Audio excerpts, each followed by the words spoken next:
The offense is coming together. Oh, it's a good Saturday practice. Me and my friend Gregory Braggs invading Hoag's house. Where is Hoag? Adam Jahns coming up. CHGO Bears starts right now.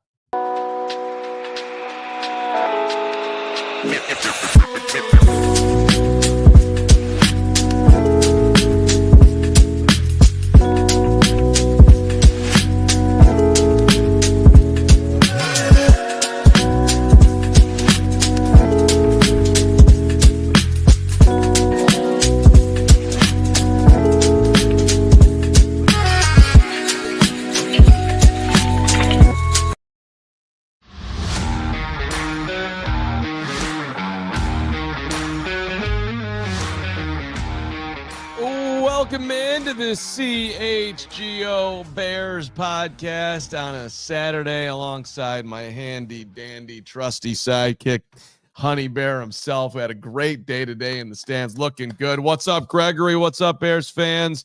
Hit the like button, hit the subscribe button as we get into this is going to be a great show for you. Adam Jahns joining us at 1:30. Ton of sound today. Case Keenum, Tyson Bagent talking, Declan Doyle as well. I got shouted out to start the presser with Ty. It's a big day for me. It was already a big day because Bagent was speaking to the media, and then he comes in and gives you a shout out, which we'll share later. Yeah, it's all beautiful. CHGO training camp coverage is always powered by Circus Sports Illinois. Download your new bookie today at circusports.com. You got to be 21 or older. Gambling problem, call 1-800-GAMBLER. We really appreciate our friends at Circa making it all possible for us all training camp long.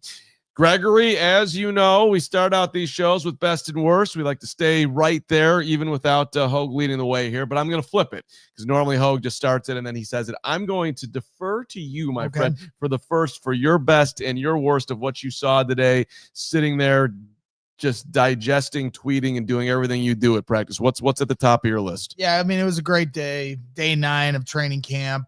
Beautiful day out at last week at this time. It was about 110. So, you know, the weather's having fun with us now and being kind to us. Offense certainly made some plays. We're going to get into some of that. Defense finished the day strong on the final play. But for me, I got to give Ben Johnson a lot of credit. You know, at mini camps and OTAs, I was looking forward to coming to training camp and saying, what kind of head coach are you going to be? How are you going to implement whatever mentality and talk you have at the owners meetings, at your introductory press conference, and mini camp and OTAs where you're not really doing all that much? What kind of coach are you going to be at training camp? And we are in day 9, and this is the 4th day of padded practice. Tomorrow is Family Fest at Soldier Field. And by all accounts, it's going to be another padded practice. So 5 of 10. And I kind of assumed going into today that they weren't going to go as hard because they're going to be in pads 2 days in a row. And I thought maybe ramp up period today, tomorrow finish strong with the pads at Soldier Field in front of your fans. That wasn't the case. There was live hitting once again today. How many live hitting series have we seen already in this training camp just in the last 5 days? And you've got a big couple weeks coming up ahead with joint practices the next 2 Fridays, preseason games the next 2 Fridays, and they are getting calloused up. And I just love that from Ben Johnson, instilling a toughness, a physicality, and really trying to get calloused up here for the regular season. So that's my best. My worst, another botch snap today. You know, and I think this is the one negative common theme we are seeing from the offense. It seems like it happens once per day, if not more. And I don't know for you how you see it, but it just feels like Drew Dahlman really snaps it with some fire. It comes in hot. And at one point, like today, when they had the botch snap, Caleb's like shaking his hand like for a couple minutes, and he ended up being okay, and he finished practice making a lot of throws, but it just seems like they're not on the same page, not just under center, but for shotgun. They just continue to botch snaps, fumbled snaps, whether it's the center or the quarterback's fault. That's for them to decide. All I know is it's not happening cleanly. Yeah, Caleb Williams breaks thumb on Drew Dahlman's snap in 2 days. Is out 6 weeks would be a bad development. Very bad. Yeah, that cannot happen. And you're right to underline it. And it's not just Dahlman. I think Luke Newman's had some rough moments there too, and Doug Kramer too. So that does have to be better. I wouldn't call. It's not a 5-alarm fire here. Well, but it is noticeable. The reason it's a 5-alarm fire is because we have gone. It's like a curse here in Chicago. The center position, every year we come into camp and there are fumbled snaps every single year. It doesn't matter if it's Coleman Shelton, Lucas Patrick, or the many failed centers we've had before him. It just is constantly. So you pay this 4-year deal and all this money for Drew Dahlman, and it just continues to be a problem. It's frustrating. Okay. Drew Dahlman's going to get together. I'm going to tell you, don't worry about this. Drew Dahlman will get on the same page with Caleb. They will find themselves. But good job underlining it. For my best today, I'm going to shout out my guy, Luther Burden, who I believe somebody on the show, said that this was going to be a redshirt year for Luther. I said that about 4 days ago. And now Luther You're going to be hearing that the rest of the year. That's totally fine. Potentially. Hey, you get an opportunity to dunk on me. I always encourage the dunking. If I'm wrong, I'm more than happy to admit it. And that's what it looked like. And now Luther is having impact days out there, and he didn't necessarily catch a zillion balls today, but I was expecting with a hamstring injury that there would be a setback, that he'd miss a day here and there. And since he's gotten on the field, he's been out there. He was out there again today doing his thing. So again, not as flashy of a day, but just seeing that guy out there daily starts to give me confidence that he is perhaps past his injury woes. And if that is the case, that's huge for the Bears because he is making an impact on that offense. I don't know if you had a chance to see it because you guys were closer to the team drill field, but on the second field away when they were doing the one-on-ones in the red zone, It was very competitive between the wide receivers and corners. They were fighting it out. Kyler Gordon's yelling at the fans to root for the defense for once. But in a particular play with, if you want to pick one standout moment for Luther Burden, one-on-ones, makes a little shimmy shake at the line of scrimmage, back shoulder, left side of the end zone. And the way he they call it late hands. So he didn't really, DB's got his back turned to the quarterback, and just how smooth he was of having those late hands, bringing in the back shoulder. He made it look so easy. And it's a very difficult play, especially when you haven't really worked on this chemistry. I thought that was the one moment where you're like, wow, this dude's got some talent. He does. And he also, when you see him up close and personal, he's way bigger than I thought he would be. I don't know. So, I thought that he was going to look more like Rondale Moore out there versus just this bona fide, like, Musin Muhammad receiver, I'm not saying he's that big, but he's got the same number. Right. He's got a presence with him with his size out there. And then there's the speed and then there's the twitchiness and all the things. So I am getting excited about Luther. And as you know, to your point on that catch, Gregory, what do you catch the football with? How do you catch the football? 2 hands. Well, yes, but no. My point is that and the great Tom Waddle underlined this to me earlier this week. You catch the football, and it's very true for anyone who's played any sports. You catch the football with your eyes. You have to see it. So yes, ultimately it's going to land in your hands. But if your head's not turned, if you don't have your eyes on it, you can't. You gotta. That's the first step, and you gotta look it in and make the play. And Luther is able to do that because he's got good eyes. And so that's, and the hands, but it starts with the eyes. You gotta be balanced. You gotta know where you're at. You gotta be able to see the football, and then you gotta catch it. So the eyes are the key there. And he's doing a good job with that. My worst, and this is a nitpick because I thought today was, pretty solid, but I'm going to, and I said this a while back where Carm was right. We could do this. I said that the left tackle competition was going to take a while. And that is what Declan Doyle underlined today. Karan Amagaji did not practice today. So that's not great. Not that he's, the favorite to do this, but he is in the mix. And Ozzy was taking snaps as the one, but Braxton's right there. And Declan's comment was that this is going to play out for a while. There's a lot more football to go here. So to me, no one has defined themselves to this point, and it is going to play out for a little while longer. And can Braxton get healthy? And can Ozzy, really find himself some chemistry with the group? So the sooner this resolves itself, the better. It is going to take a little while longer, which ideally I think is not great, but hopefully will be okay for the Bears. I'm just curious if they're playing poker and not showing their hand. Because today Adam Jahns reported it, on Twitter and you could kind of tell that he had Ozzy Trapilo had every snap with the ones today. Braxton Jones had the twos. Karan Amagaji was out with an injury. Did they disclose what that injury was? Not that I saw. Yeah. No. So, you have Ozzy Trapilo getting all the snaps with the ones. I don't know. It just seems to me if you were taking, if you were saying who's the leader in the clubhouse for first team reps at left tackle, who would you say? Well, Ozzy, it was, as we said, daily. I agree. So that's, to me, as much as they're trying, I think, to be fair and say it's a competition to give everyone a puncher's chance. I think Ozzy's the leader in the clubhouse. And I think at some point they're going to make this decision. I was sitting with my friend Joey and he made a really good point. Depending on what their plan is for these preseason games, you only have these joint practices potentially to really understand who you are as a team, depending on how many snaps you get in preseason. So I just feel like you might have to make this decision sooner rather than later so that these guys can get out there in those joint practices and try to come together as a unit. And maybe I'm, Declan's not going to get out there and be like, we made this decision, so maybe I'm misreading it, but and again, it was a nitpick on the day where, well, it's like Danny Parkins says, he has the quote of, don't talk to me what they're saying. What are they doing? Yeah, that is Parkins is the only guy that's ever said that. Shout out Danny Parkins and raising $750,000 for cancer. Spear doing everything he did to lead that effort over a 24-hour period. My guy, I love Parco. But here, let's get into what matters most from today. And what I'm leaning into is what matters most is that the Bears seem to be developing a bunch of weapons all over the field. It's the same thing that's the underlining of Luther and him getting healthy.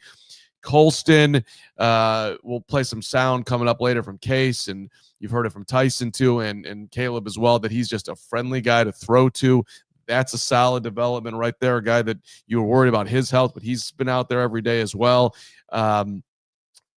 Olamide Zaccheaus is having his impact. DJ looks, I think, pretty damn good too. Rome, year 2, emerging. Kyle Monungai's having a good camp. He seems to have gained the confidence of the coaches. So you have, and Cole is just straight solid. There was one play today where he caught a ball in the end zone late in practice, and it was right by me, ran right by me. And all the players were run over there, and Cole saying, I didn't do anything today. I just made a catch. Like it wasn't, it just, there's a lot of weapons on this field.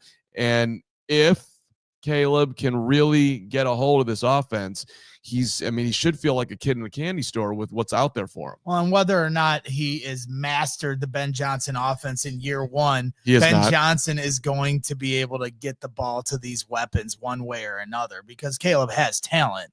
And so how long it takes for them to really take this whole offense in, that's going to take time, potentially even years. But the whole idea of paying $13 million for Ben Johnson and bringing this prolific offense in here and this prolific mind is that he is going to find a way to get these guys the football. Olamide Zaccheaus had a really nice one-on-one where he's like a technician. I think that's the best way of describing his route running ability. DJ Moore, people were asking on Twitter, how come I'm not getting any DJ Moore updates? Well, it's nothing that he hasn't had this 50-yard touchdown, but he's making plays out there. And, he's just doing the DJ Moore things. It's where you see Rome Odunze win the one-on-one where he mossed Kyler Gordon, over the top, and he's had some nice plays. But, the headline of our show, Colston Loveland. Come on, dude. This guy, you could have easily said best today is Colston Loveland because he had a couple touchdowns. He had the 7-on-7 up the seam was impressive just to see that connection between Caleb and Colston. But when they threw the jump ball to Colston Loveland, which you just feel like is going to be something that is going to be his, role on this team, you watch the way he fought back to the football, fought through the defender, caused the pass interference flag, comes down with the football. I thought it popped out, but I think Jahns or one of you guys on the sidelines that might have had a better angle for me. Maybe he did come out with it and the defender ripped it out. That's right. It was after. It was just clear catch. Okay. Yeah. So I was on the backside of that. So Colston Loveland, we've said it every day. The guy has size, speed, agility. He runs like a wide receiver. He's showing in pass protection drills, one-on-ones, that he has the ability to move his feet and contain leverage. He's just done so many things here early on that you're like, wow, the Bears got themselves a player with Colston Loveland. It sure looks like it. So, yeah, and to wrap this opening segment up here, we'll hear some sound from practice today coming up next, and then Adam Jahns coming up in about 15 minutes here. A lot of tackling drills out there today. There was 4 stations moving from one to the next to the next. One was, working on ball security. The others are, get the ball out, and the offensive player was actually dropping the ball there as they're getting hit. So, they were doing all the things. You had the donuts. You had the whatever, the huge love donuts. Yes, they look delicious. But, they're wrapping up the big foam, big time donut, and they're falling onto this huge mat, and they're doing a lot of tackling drills out there. Not full speed, but there were some full speed in the 11-on-11s. Roshan, we'll talk with I was standing with Jahns at one point, and Roshan's coming down by the goal line. He gets racked at about the 3-yard line. He starts smiling his head off, saying, "I love football." I mean, it was, they're hitting out there. So to your point, the callousing, it's all happening. Good stuff coming up here with the locker room. We got Declan Doyle, we got Tyson, we've got Case Keenum. We had a lot of interesting things to say about the offense. So we'll do that next. But first, whatever the moment, it's never ordinary at Bet365. New customers now get $150 in bonus bets when you bet just $5, win or lose. Sign up. Use the code CHGO365. Deposit $10 and place a bet for $5 to get $150 in bonus bets if your bet wins or loses. With the MLB early payout offer with the Bet365, you're a winner if your team goes 5 runs ahead with an instant payout on straight bets and parlay selections marked as winners. Download the app and use the code CHGO365 when you sign up.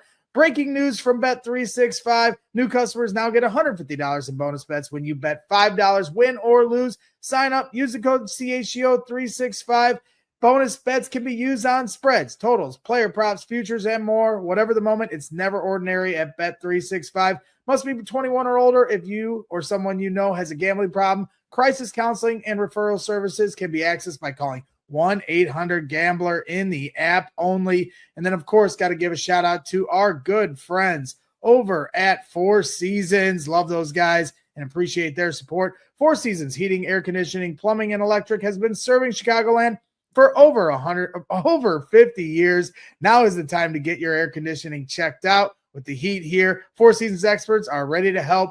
2024 was the hottest year, but I know 2025 has certainly been hotter. Plumbing, electrical, heating, and cooling emergency. Need a new hot water tank or generator? Call Four Seasons at 866-4-SEASONS. So your trusted local experts are Four Seasons Heating, Air Conditioning, Plumbing, and Electric. Visit fourseasonsheatingcooling.com for all their special offers and money-saving coupons. That's fourseasonsheatingcooling.com. Make sure you hit up Four Seasons and make sure you tell them CHGO sent you. Yep, we're back here on CHGO Bears Podcast. Make sure you hit the like button for Mark Carman, who's working hard over here. Adam Jahns joining us here in 15 minutes. Yeah, so let's get into some of the audio from today. And so Gregory, please turn up your computer so I can hear this. My guy, 17, good old Tyson, coming into the press conference today, and I asked him what he likes about Ben's offense, which of course he gave an Elite 17 answer to. But he gave me a little bit of a hello, so pay close attention. That's right. Don't think that the friendship ain't real here. Damn it, that's my guy. Carm, what up, baby? What do you love most about the offense right now? Right now, it's got to be the intensity behind everything. Just how much they harp on all the details. It's nothing like I've ever experienced in the league so far. So it's been a pleasant surprise for myself, and I think a lot of other people as well. So it's like nothing I've ever experienced. I don't think he means to be taking a shot at good old Matt Eberflus and what's been going on, in his first 2 years in the league. But it is underlining how different it is, the intensity that's happening every day, which is, it's going to have to make a difference when we get to week 1 of the season and the Minnesota Vikings and the must win that is that Monday night, right? It just has to. Well, I mean, we talked about it last week. Hogue said they asked Kyler Gordon, like, is this normal? How many live sessions you have this early? And he was like, I don't think we ever went live, and now we're talking about, in the previous segment of Best of Worst, like they're going live every day for, multiple series and sometimes for all of practice, like they did on Tuesday where guys were knocking each other's heads off. There were some pretty tough tackles again today. Yep. So it's, that's what I am so encouraged by that. And I just have to believe, I'm sure Ben Johnson has always had this mentality of toughness and physicality, but I just have to believe that coming from Dan Campbell and everything they did in Detroit and how they created this identity of, biting ankles and run you over and doing whatever it takes to, may the best man win on the line of scrimmage. I think Ben certainly took some notes from that. Yeah, it does feel like a Dan Campbell influence, 100%. Bajan elaborated a little bit more on Ben's intensity. Yeah, just that, really for me, it's simple. It's just that there's no BSing going around, which I'm not really much of a, I like to have as much fun as I possibly can outside of this building. But when I'm here, I'm pretty much, full steam ahead. What are we going to do today? What are we going to accomplish? And then looking at him, whether it's getting a play from him, talking to him between plays, just seems like he's right there with me intensity wise, which is all you could ask for, especially from a head coach. So there it is. Hey, man, I'm coming in all business. You love that. You're Mr. All Business. No BSing around. I mean, that's when you talk about, are they taking shots at Eberflus or Shane Waldron and stuff like, Tyson's been through a few different coordinators with Luke Getsy as well. I'm sorry. Like, sure, it's not a personal shot, but it's a shot, and it kind of speaks to the attention to detail or lack thereof. And we saw that kind of translate onto the field during the regular season the last couple of years. And so it'll be interesting to see how all of this right now from what we're seeing at camp and what they're saying in these press conferences translates into the regular season this year. But clearly they asked for accountability. They asked for somebody that was a more dialed in coach. And I feel like they're getting it. I don't think Ben Johnson's walking around creating nicknames for all, 53 players or 97 players right now. Right. And you could get a sense, I would think, if players weren't buying into Ben and like the body language that you would see on the field, and you just don't see it. The group looks pretty damn dialed in every day to me. Let's actually jump over to Case Keenum because I asked Case how the QB competition with Tyson is going, and good guy Case Keenum gave an interesting answer. How's that QB competition going? Here you go. How do you size up the competition with Tyson, how that's been going back and forth, I guess, with each day? Yeah, it's been great. I think Tyson's having a really, really good camp. I think he's made a step forward from the spring. He's picking up this offense excellent. I mean, he is sharp. He is really, really smart. We try to stump the Schwab with him in there in the QB room. Him and Austin and Caleb, we try to stump each other, and man, we can't ever get him. He knows the playbook like the back of his hand. So I've been very impressed with him. He's athletic, and really haven't even seen him probably do what he's really, really good at in escaping rush, making plays outside the pocket. During practice, it's been a lot of the within the pocket, within the timing of the play, making some really accurate plays down the field, and I think he's going to play a long time in this league. So Case Keenum just took himself out of the QB2 competition, just annoying to Tyson. I mean, that's how I heard that. Did you hear anything different? No, I didn't. He's conceding to Tyson. And you know what? This is how Tyson Bagent got here. This is how he became a UDFA, from a very small school in West Virginia, had the most touchdowns and all this prolific records in college.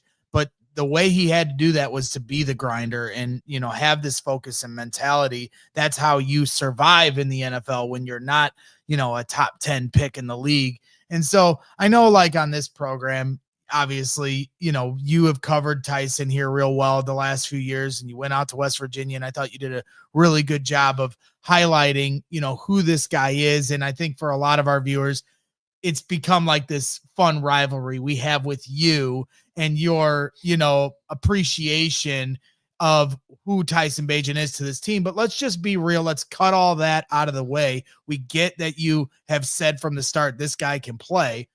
I think just overall, we as Bears fans should feel lucky that he is our backup quarterback, because I do believe that he is more quality than most teams' backups have. And you may not appreciate it now, but one day you might have to. And so that's something the Bears have right now at their disposal, is a guy that is, really pushing to have his cut of the pie in this league one day. Yep. He's, listen, I think well aware that his time in Chicago may be just one more year, but who the hell knows how this all plays. Along those lines, as we jump around here, I might go back to Case, Steven, but let me go over to Declan. And there was a ton of Caleb today with Declan. So let's start with Caleb's improvements, what Declan is seeing on 18, and how he just seemingly is getting better every day. Going through the offseason, his process gets better every day. It's really one day to the next. He's putting in the work. He's doing a good job. We've seen very positive results in the pre-snap stuff. He's continuing to progress post-snap, and I think he had a pretty good day today. I'm really excited about where he's going. It's still a journey. It's going to be, every single day is really important for him, but he's heading in the right direction. So I followed up on that. Okay, pre-snap's getting better. They're still working on post-snap. You see it. Like there are tremendous moments for Caleb, and there's moments where it goes backward. It's like 2 steps forward, 1 step back at times with just understanding the offense. Do you disagree with any of that? No, I go ahead and finish your thought, and then I'll kind of give my assessment of what I saw from Caleb today. Well, let's play. I followed up with that. I asked Declan next steps for Caleb, and so this is sort of, I think he outlines this exactly how you would say, but this was the answer to my question on what are the next steps for Caleb. What's the next step for Caleb? The next step, I don't think there's one big giant step. I think it's every single day. Completing the process, the little details, mastering our offense, mastering, what we're going to ask of him. There was a shot in the red zone today where it's a 3rd down. We're asking him to make a check off of, the number 2 defender. He feels like he's got to make the check. He feels like that guy backs up, and he does a good job of getting us back into the original play and completing a ball to Rome for a 1st down. I think just those little things every day, they're glimpses of, what he's capable of and what he's capable of processing. So, right. Being the attention to detail master. If Caleb ever gets even remotely close to that, he's going to make himself an obscene amount of money in the NFL with the talent that he has. That's what I'm hearing. Right. It's all about processing what you see in front of you. And you might walk to the line of scrimmage in this offense and have 4 different plays at your disposal for what you see, but you got to know which one to go to. And for us as spectators watching these practices, we don't really know what they're asking him to call at the line of scrimmage and then what they're checking to based off of what they're seeing. All we're seeing is the result of the play once they snap the ball, right? And so that's all we have to go off of in terms of post-snap comfortability. And from everything I've seen here today, especially, you are seeing a quarterback getting more and more comfortable. You are seeing a guy, I know we both earmarked it, because I saw you tweeting about it in your 3 takeaways, but there's a play where it was his best throw of camp, in my opinion. He rolls out of the pocket and goes through his progressions, and there is a guy getting to the back pylon, and he finds Rome as the next trailer, and he fires this ball in between 3 guys. And there is a defender draped all over Rome Odunze, and he pinpointed that right into his belly. It was a strike, and to my opinion, the best throw he's had all at camp. Well, what's most impressive about Caleb to anybody who comes out and sees him, be it a training camp or in a game, is the arm strength. I mean, that thing it's real. It is legit. It is, it's one of his mobility to get away is there, and he throwing across his body, but just the pure how much velocity he can put onto it, it's elite. Now, when you talk about velocity, well, the other half of that is, can you put touch on throws? So there was a few times post snap where Rome Odunze is running intricate routes that end up in the left corner, right? And Caleb, there was a few times where Caleb just couldn't put the right touch, the right sauce on it to get it to him. It wasn't where the defender could get it. It ends up just sailing out of bounds. But you could see Caleb kind of jumping around after the throw because he just couldn't get it. Right. And so there's those moments. There's moments in 7-on-7. Okay, he rips one up the seam to Colston Loveland, but then he had other reps within that 7-on-7 series where there's guys open and he didn't see them. And again, you don't know what the progressions are, so you can't jump to conclusions, but at the same time, there's guys open and he couldn't find them. So understanding where your eyes need to be and understanding, all right, I got to put sauce on this and get the velocity, or I got to put touch on this. And then beyond that, understanding, processing what you're seeing from a defensive schematic standpoint. Right. And he flipped one to Cole Kmet in the right corner of the end zone. It was not a very hard throw because Kmet was wide open, but it still had a bunch of touch on it. And then he ends the day with the Nation Wright picking him off on a bullet where Wright steps in front of him, and that ended practice. So it was, I think, overall a good day for him, and it also went back and forth, which has sort of been the norm to this point. But let's bring in our guy, Adam Jahns, next. What were you going to say? Nothing. Hit the like button for Jahnsy coming up here. If you have not subscribed to the channel, let's do that. We are live after every practice during the season. We're Monday through Friday at noon, pre and post game, everything else that goes on at CHGO Sports, covering the Cubs, Sox, Bulls, Hawks. Get on in there. Hit that subscribe button if you haven't on the old YouTube channel. We appreciate it. Jahnsy is next, but first...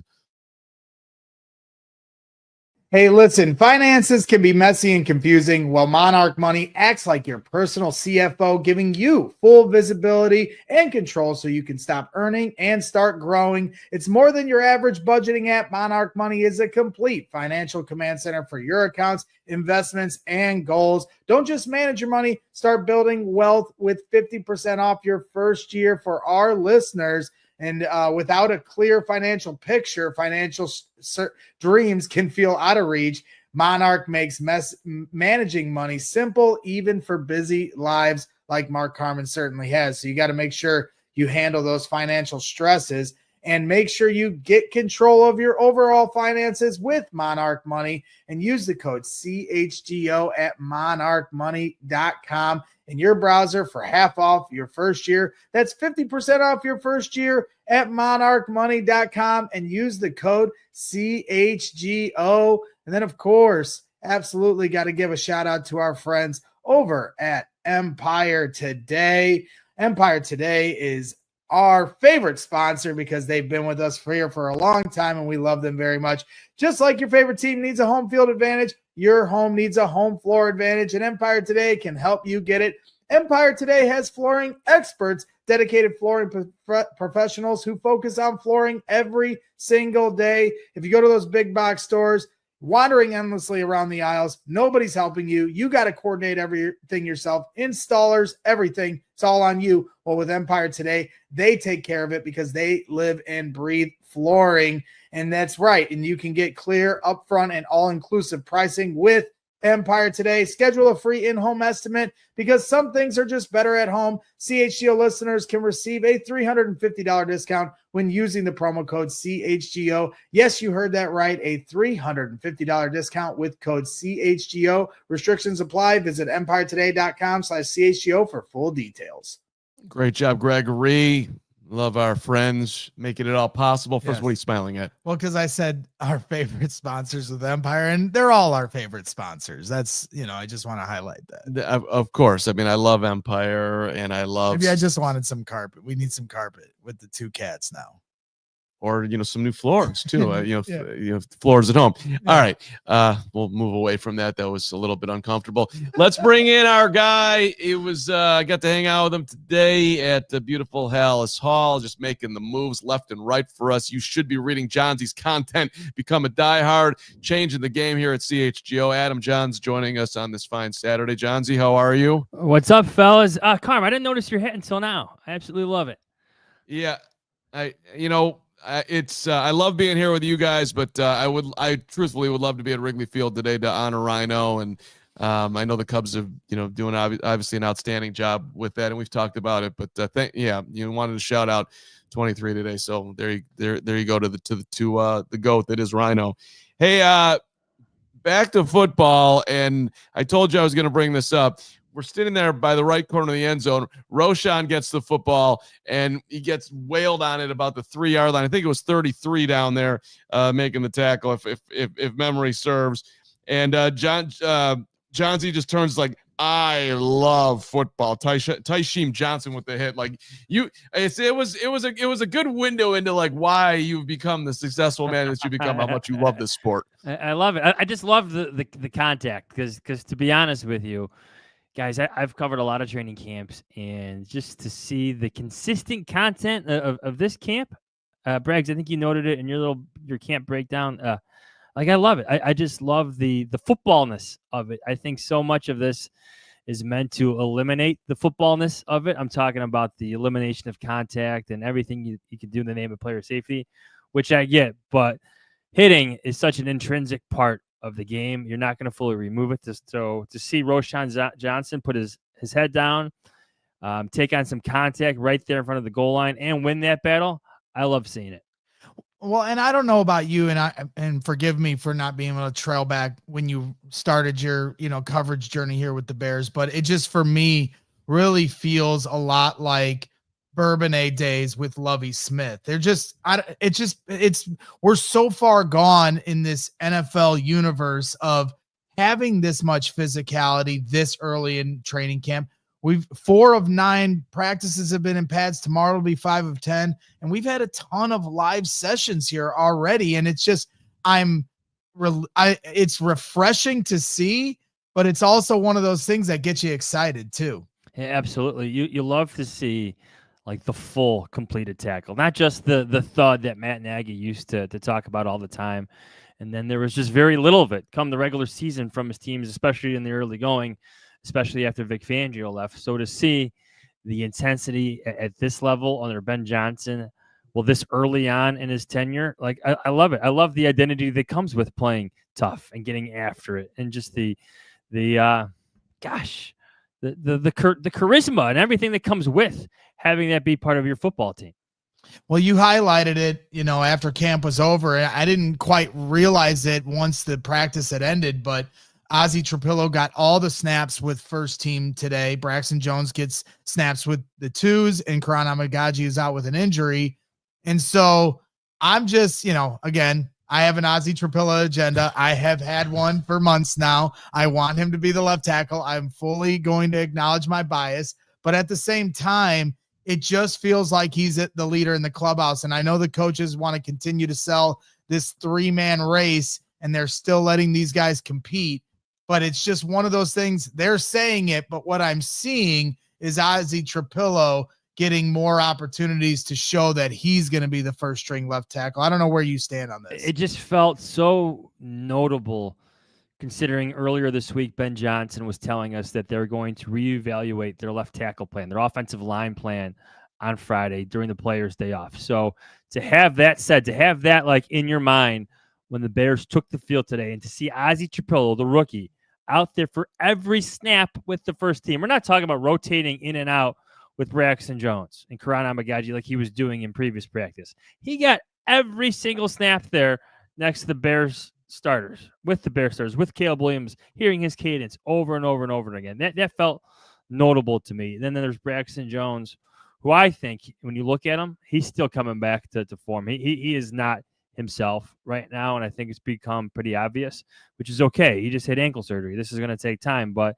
in the meantime, the rookie is starting to distinguish himself. So we'll see what happens on Sunday. We could be talking about Braxton Jones getting the full reps with the first team at Sunday at Soldier Field, or we could talk about Ozzy again, maybe rotating in and out. But I feel like at this point, even if Braxton Jones takes over on Sunday for a couple periods of practice, like this is becoming Ozzy Trapilo's job to lose right now.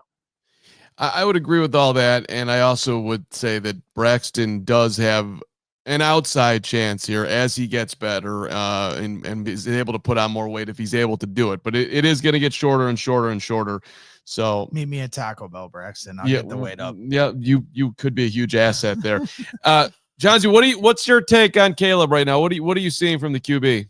I like there's good moments and there's other moments where you're like, he's got to get the ball out quicker. I just like the way Declan Doyle was describing some of the little details, some of the little nuances that can be difficult to pick up during live practices, but are so important to what the Bears want to do offensively. You're talking about making checks to the line of scrimmage and then realizing after that check that check may have been wrong, which is okay because they hide their coverages, the defenses. That's what they do. And Dennis Allen's defense is very good at that. So to see him have that completion, the Roma Dunze, and I knew exactly which one he was talking about because that ball came out so quick on a 3rd and 5 in a red zone period for a first down. The chains keep moving. Stacking plays like that are so important to the development of Caleb Williams right now, especially with what Ben Johnson wants to do. So I feel like every time Declan Doyle or Ben Johnson himself can point those out, that's good for everyone because we don't always see the details. We don't always know the nuance of each play that's happening. We all know the highlights. We know the heroic plays that he can make when he escapes the pocket. He had one of those today that you guys talked about, the Cole Kmet. But to hear the nuance, the little details come through in the words of his coaches, I feel like that's important for his progress. Yeah, I mean, for me, I know we're like headline of our show is about Colston Loveland. I thought he had a really good day today. Maybe we can touch on that here before we let you go. But we get so enamored with the offense and what their progression is and all these different weapons and how Caleb's doing that it always goes this way at training camp. Defense always falls to the wayside, even when they had the great defenses back in the Lovie Smith days. Everybody roots for the offense at camp to the point where Kyler Gordon and Jaquan Brisker are like yelling at the fans today to root for the defense, which I thought was great. But the final play of practice today, Nashawn Wright with an interception on a tight window throw to DJ Moore, in red zones across the middle. And when you watch Nashawn Wright, line up at the line of scrimmage, he has got a lot of size. So I'm just curious what you're seeing there because Jalen Johnson obviously going to be out and hopefully be back for week 1 of the regular season. I really didn't anticipate there was going to be a true cornerback 2 competition, but it feels like at this point there is one. Yeah, absolutely.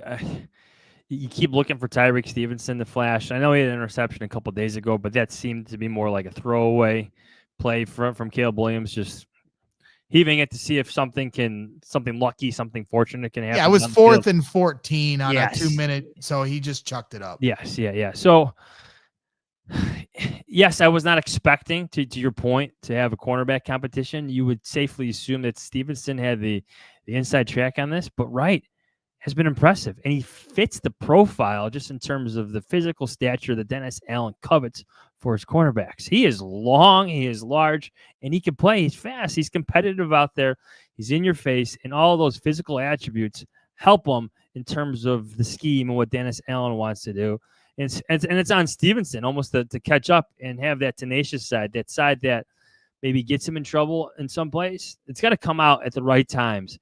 And it's got to be in those competitive moments when he's one-on-one against a Cole Kmet. He's one-on-one against a DJ Moore. Right now, I want to say Wright might be winning more of those battles. I got to be honest. And that's why you are hearing Dennis Allen and others talk about this open competition at cornerback right now.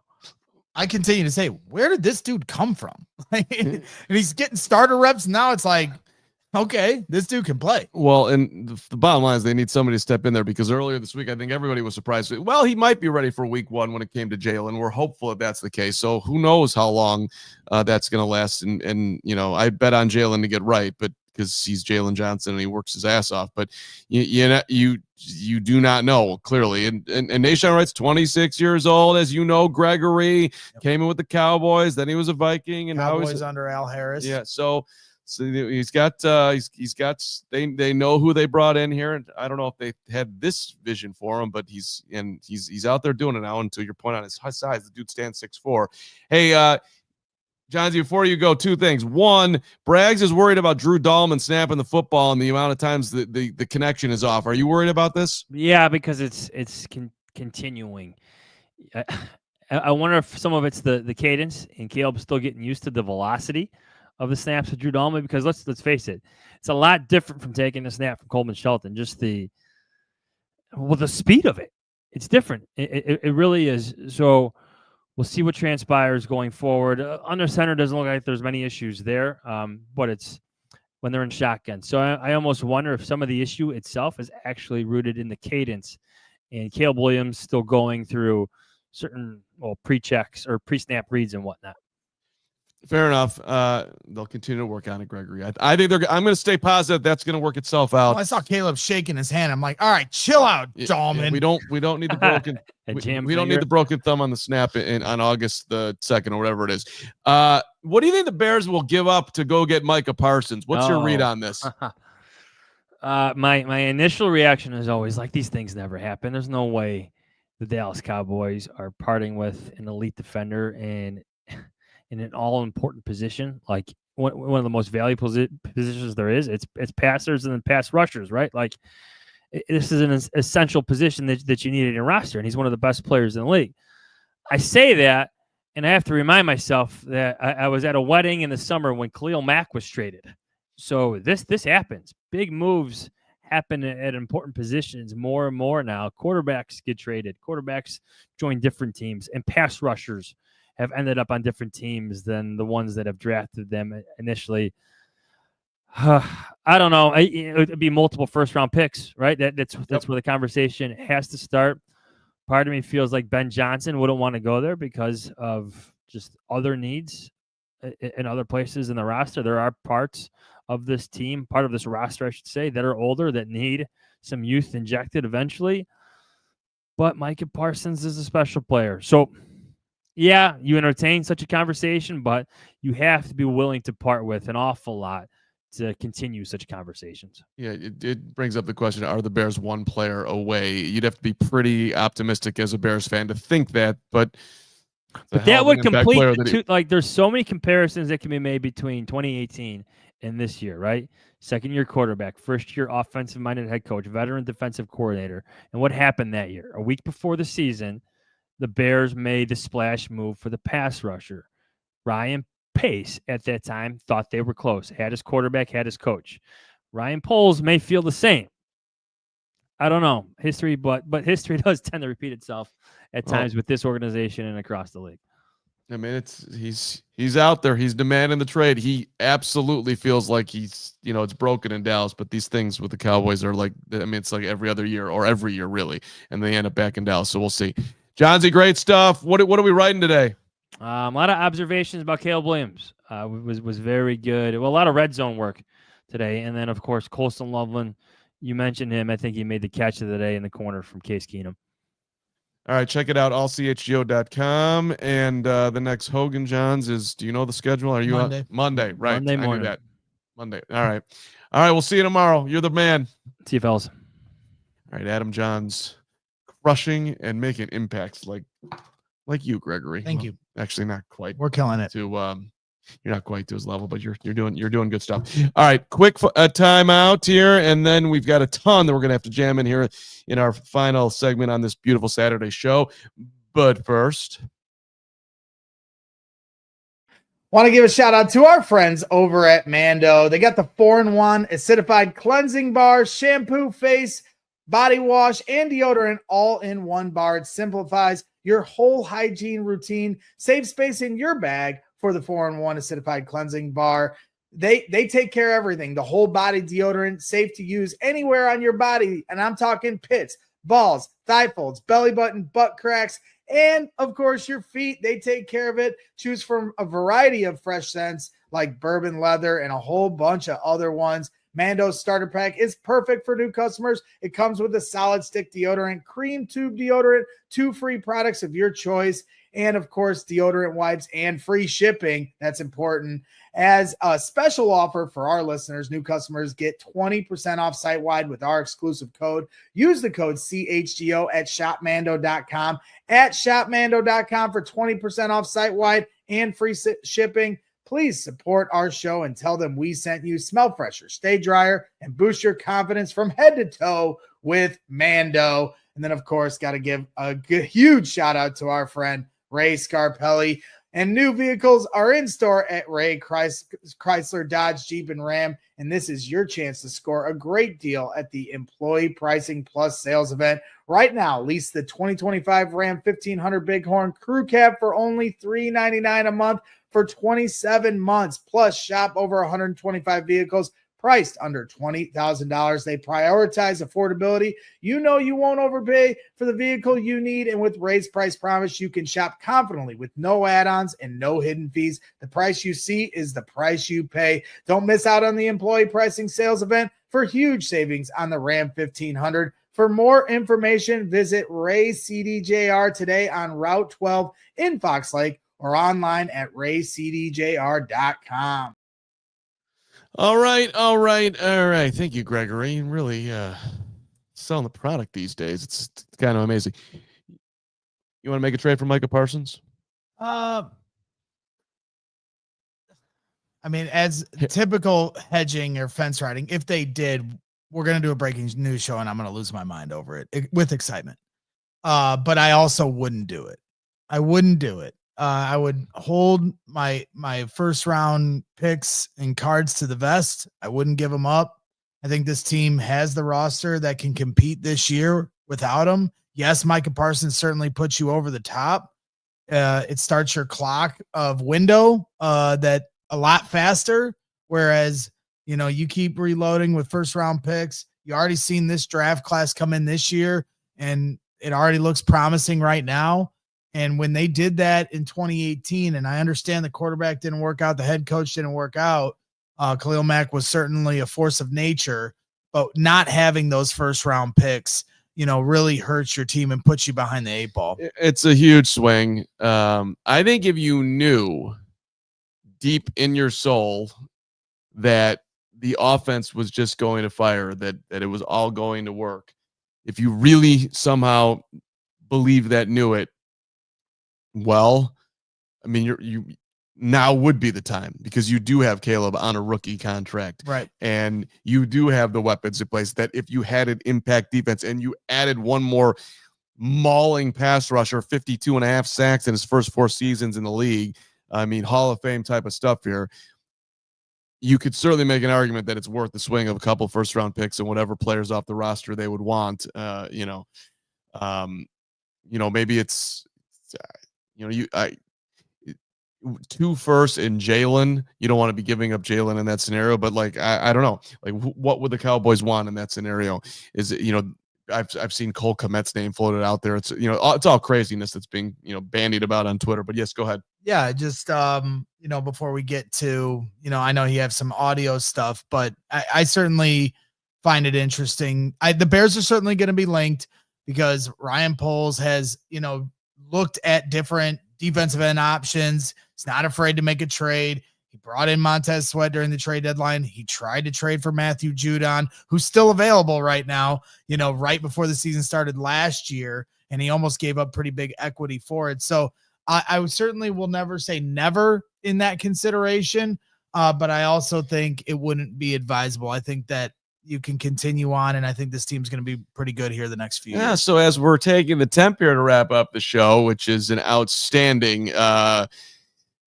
shout out to our friends at 4seasonsheatingcooling.com. All their special offers and money saving coupons. Visit 4seasonsheatingcooling.com. The temperature on the Bears making a trade for Micah, as hot as it would be, feels very cool. I would say that's at about 5 degrees likelihood would be my take of the temp. Yeah. You like that? 5 degrees? 5 degrees, Micah? I guess so. Seems pretty cold. Maybe a little higher than that. I mean, they're going to be one of the 4 or 5 teams linked because they make the most sense. And so then it comes down to how much do you have to give up? I mean, with Mac, it was multiple first round picks. With the Bears, is it only 1 first round pick? If it was, then you're inching towards it potentially being worth it, but it probably isn't, like you said. Well, of course, for 1 first round pick, you're going to trade. I'm saying, yes, there would be more to the package, but it wouldn't include a 2nd first round pick is my point. I see. Like, would it include a player? Because right now their left tackle is out for the season for Dallas. So could you throw in Braxton Jones into this mix? I'm sure that would get it done. A first round pick, Braxton Jones, Roshan Johnson, and Tyler Scott for Micah. What do you think? Do you think they do that? Sold. Yeah, there you go. Yeah. I think there's an important element that we're missing here, though, and that is that the Bears just signed Dayo Odangbo to a 3-year, $48 million deal. Him opposite Montez Sweat. Someone's going to have to get off the field if we're going to get Micah Parsons, because we're not trading 2 firsts and then some to, have him be a rotational defensive end. For me, if there's a player that actually makes a little bit more sense to bandy about in a trade offer, it would actually be Montez Sweat. Okay. But I would think you'd want to bookend those two together, and then you would just take Dio's $16 million salary for 2 years and just be like, well, we're overpaying for a rotational piece, but that's just the way that one went because we were able to get Micah. The Dennis Allen guy, it just doesn't seem like the most realistic thing right now. It's not. That's why, I put it at 5 degrees, but if you read what he put out as far as his statement on the Cowboys, it seems very much like he is. If you asked him right now, am I ever going to play in Dallas again? His answer is going to be no. Now it tends to be that they all end up, going back there, but he hates the Cowboys right now. That anger is real. Well, if we're throwing players into this package to make it work, do they need a quarterback of the future? Do we send Bajent packing? We can't do that. And then you're in the package too with that, and then you get sent back. And then Sanborn's down there too. That's true. So I could go to DLS. I don't know if those guys would take me, but maybe, and you'd be thrilled. I'd be out the door, and they'd have to take you. That works for you. Hogue would probably be upset for like maybe 10 seconds at least, but then he'd get over it. Jahns. We'd miss you. Well, you would, but you'd like bury your dad, see you later, and you just one of your guys, Jim or Bob or Stu or whatever, or Mubs would you'd be. I think overall your happiness would be better. Speaking of Mubs, Steven, he continues to DM me every single day that you will not lift his ban from the chat, and I'm getting DMs every single day over this. I didn't even do this. I don't know. You better figure it out because I'm getting DMs. What did you do to deserve this? Because this doesn't happen out of. Well, it doesn't even matter what he did to deserve it anymore. Lift the ban. Conversation for off the thing. Hey, Steve, before we get out here, I do want to play just because I'm a big soundbite guy, and when Hogue's here, he doesn't let me play all my soundbites. So we're gonna spend the next 30 minutes listening to soundbites. Well, we're gonna spend the next 2 minutes listening to one thing from Case Keenum. Because he was asked about how hard the offense is, a brilliant question by Mark Carman. So I want to, because he was laying out like, hey, it's impressive that Tyson knows all this stuff because the play calls are long and there's different installs every day and they're doing 12 of them throughout camp. It's just a lot of stuff. So I'm like, is this the hardest, that you've ever experienced in your 48 years in the NFL, seeing you're at 37 years old? So this was the Case Keenum response on how hard it actually is to comprehend, digest, to orchestrate this offense. Would you say that learning this offense is maybe more complex than what you're used to experience in the league? Is that on the high end? It's hard to tell. I don't know if I would compare it to any other offense. This one's very unique. Ben is very unique in what he's able to do. There's some hints and some flavors of some other things that I've done before, but this feels kind of more like a greatest hits album when it comes to offenses. It's challenging because quarterback's the most important position, and he challenges the quarterback. Ben does. So I love that. Caleb loves that. We all love that. We want the ball in our hands when it matters. That's why we play quarterback. So this is a challenging offense because it's the NFL, and to be great, you gotta score points. There you go. It ain't easy, buddy. Challenging the quarterback, right? Yep. And the fact that they're embracing that challenge, is exciting. And you're seeing that on the practice. It's not just talk and words in a press conference. You're seeing these guys, embrace the challenge across the board and including in that quarterback room. So, we're going to find out here. Joint practices next week. Let's see how many snaps they get in the preseason games. And you get a little show tomorrow at Soldier Field. And I'm hoping that Ben Johnson, I'm really hope maybe it's the sentimental value in me. But I want them to put on a show for the Soldier Field. This is the first time your team's stepping foot on Soldier Field.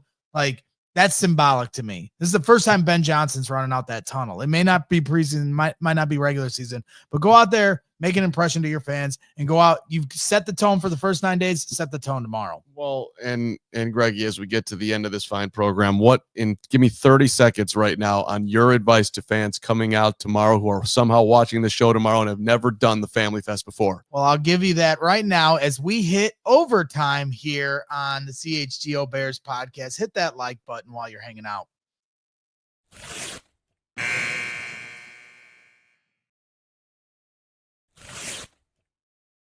So we're back, and your question to me once again was, wow. My question was, what is your advice?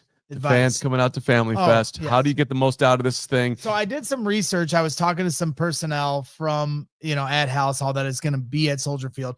Gates open at 10 o'clock. Okay. And so 11:30 is when practice starts. Okay. And so for me personally, I'm probably going to start getting in line at 9:30. Because I'm bringing my daughter, I'm bringing my mom, I'm bringing my wife.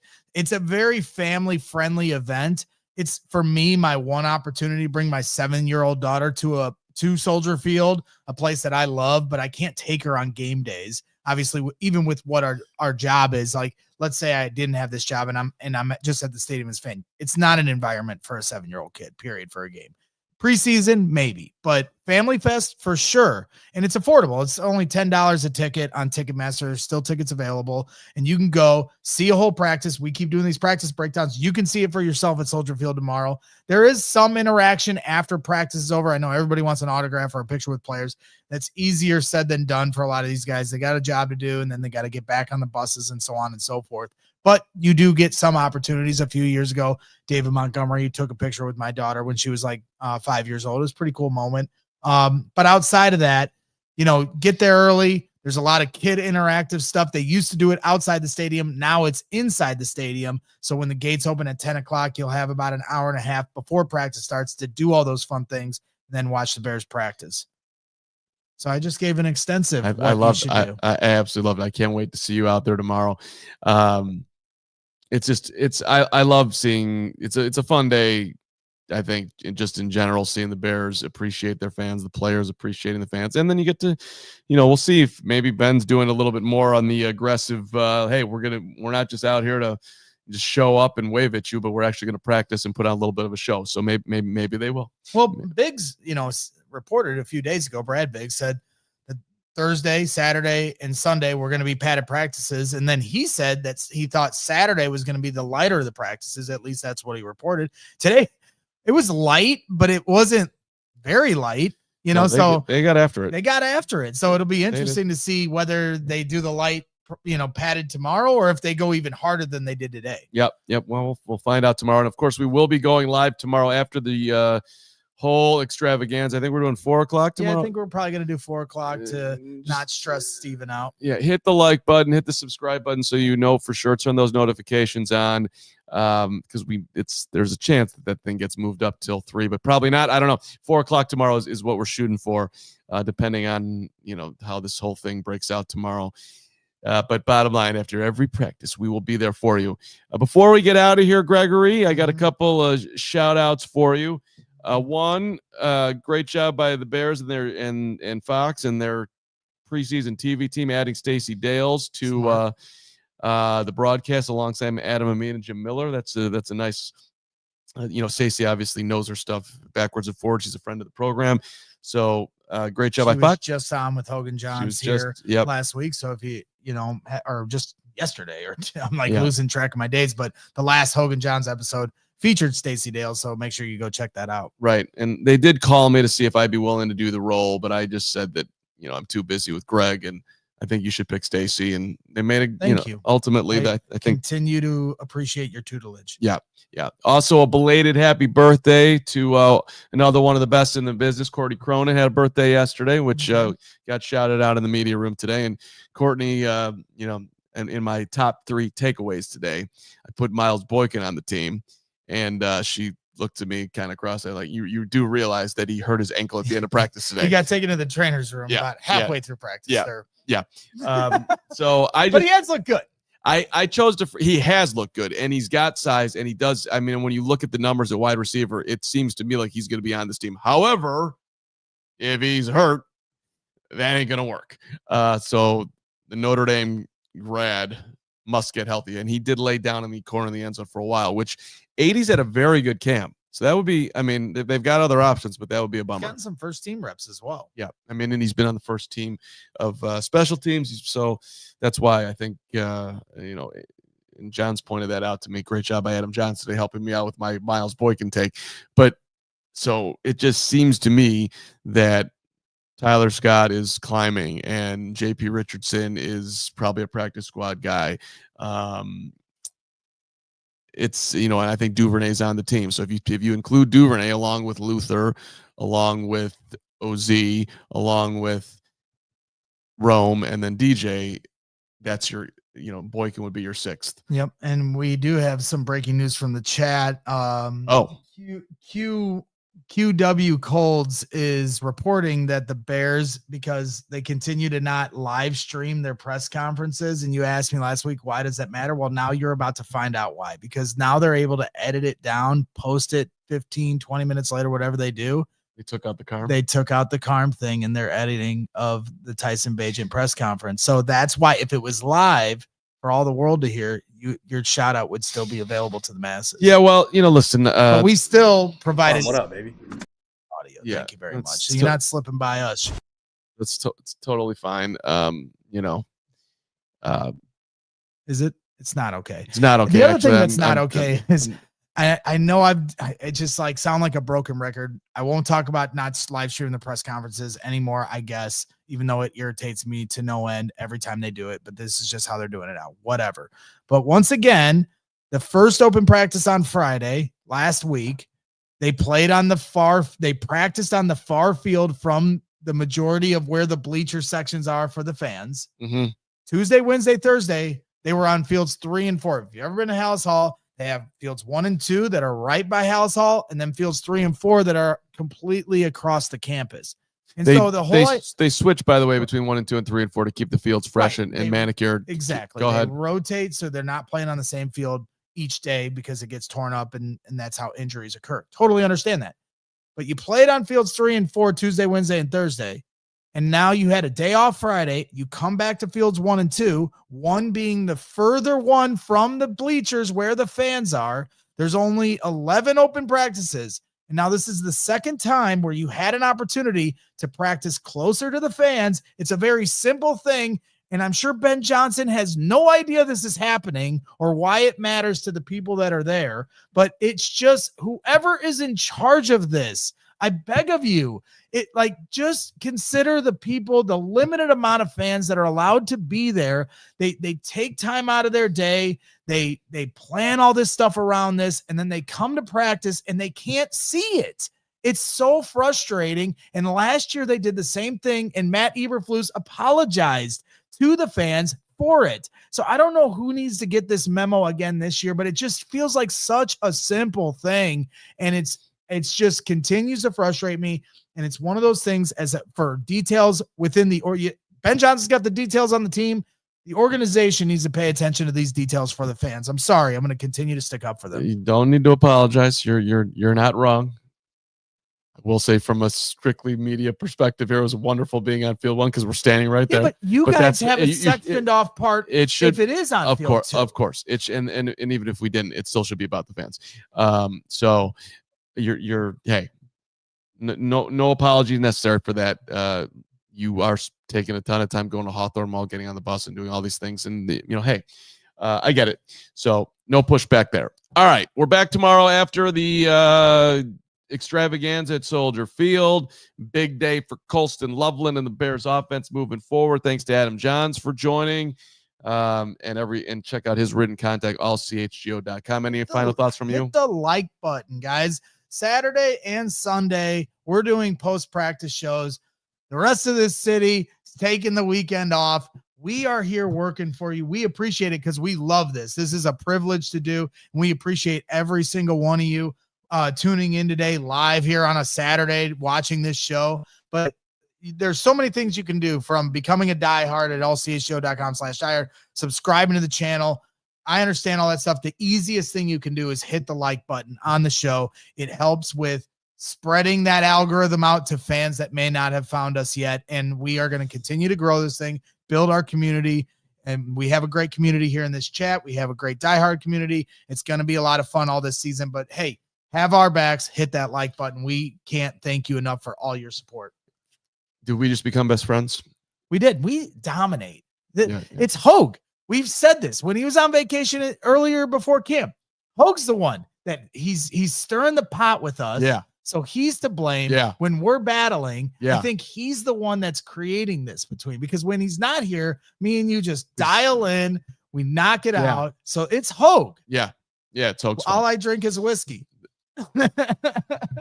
He owes you like at least 2 bottles of Makers. We're trying to calm this down, but it was Saturday, so we let it go. Hey, we're back tomorrow.